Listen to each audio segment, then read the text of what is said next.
Untuk mengetahui pergerakan saham hari ini, kita telah bersama dengan analis dari RHB Sekuritas, Andre Benas. Terima kasih Mas Andre sudah hadir bersama kami di pagi hari ini.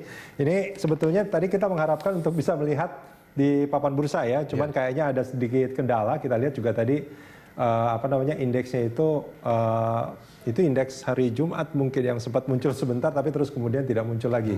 Tapi kalau kita lihat dari dari aplikasi ya, sebetulnya kita lihat indeks itu sekarang sudah terkoreksi 3,28%.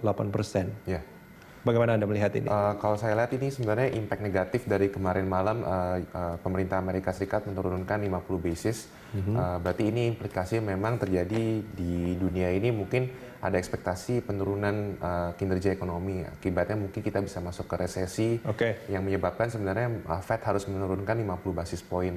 Tapi sebenarnya dari penurunan 50 basis poin ini memang tidak cukup, karena sebenarnya impact dari virus COVID-19 ini langsung impact-nya ke directly ya, bukan secara kebijakan moneter yang memang harus dilakukan melalui pemotongan suku bunga. Jadi memang ini market melihatnya negatif gitu, karena yang terjadi ini banyak hal, terjadi penurunan bunga 50 basis poin di tengah situasi inflasi yang tidak tinggi gitu. Jadi, artinya sebetulnya kebijakan yang dilakukan The Fed ini justru ditafsirkan negatif sama pasar ya. Betul. Dan itu bukan itu yang diharapkan sama pasar sebetulnya. Yang diharapkan sama pasar memang bukan itu, lebih ke arah ke kebijakan fiskal yang harus dilakukan pemerintah Amerika Serikat. Dan impact-nya memang untuk Indonesia, kalau misalnya Fed sudah menurunkan 50 basis poin, mau nggak mau Indonesia nanti harus mengejas itu.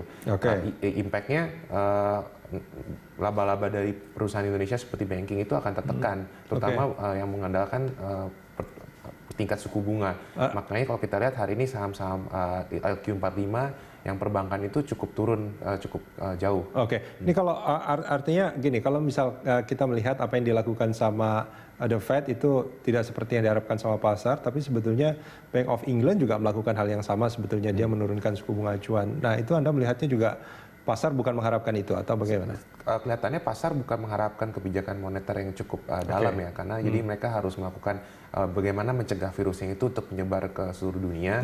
Kemudian kebijakan fiskal yang langsung bisa dirasakan oleh para penduduk di negara masing-masing. Contohnya? Contohnya mungkin distribusi cash atau apa, mungkin di Amerika Serikat mungkin bisa lebih kompleks lagi, seperti mungkin ada healthcare atau kemudian banyak stimulus fiskal, mungkin pengurangan pajak untuk usaha. Dan itu yang belum terlihat bagi pasar. Ya. Artinya boleh nggak kalau saya katakan ini tidak ada satu sentimen positif yang bisa menopang indeks saat ini? Untuk saat ini memang belum ada.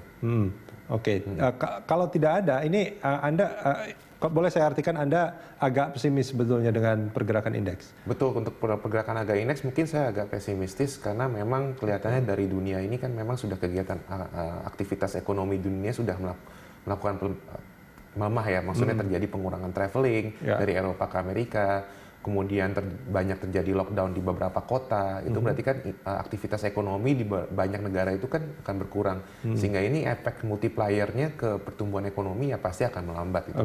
Jadi memang harus banyak dilakukan kegiatan mungkin stimulus fiskal, kemudian pencegahan virus yang sebenarnya lebih berimpact terhadap pasar di dunia. Kalau kita melihat apa yang dilakukan di domestik, misalkan banyak perusahaan BUMN yang melakukan buyback sahamnya, itu tidak memberikan efek positif? Iya, kalau kita lihat memang sebenarnya positif, tapi apabila kalau marketnya turun terus kan, jadi duit yang sudah dikeluarkan juga tidak berarti kan. Itu jadi, hanya apa? Kayak semacam temporary measure aja sih. Jadi memang harus dari pemerintah sentral, mungkin di berbagai negara, melakukan penyeragaman kebijakan fiskal yang lebih berimpact terhadap kegiatan ekonomi masyarakat.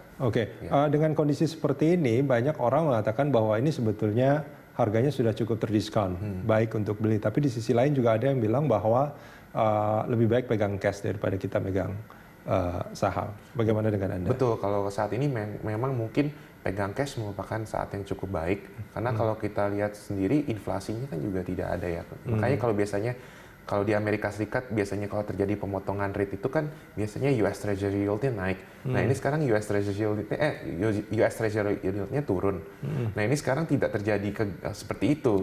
Artinya berarti kan inflasinya juga sebenarnya tidak ada. Jadi mereka memang banyak dari para fund manager itu memegang cash. Kalau kita lihat juga seperti gold, yang kita ekspektasi kalau misalnya lagi saat masa krisis ini gold harganya tinggi, Saat ini harga gold malah terkoreksi. Berarti kan banyak para fund manager yang mencairkan posisinya untuk mendapatkan cash. Oke, jadi memang Anda juga sepakat dengan itu, lebih baik pegang cash daripada untuk Betul. beli saham untuk saat ini. Betul. Di support resisten berapa indeks?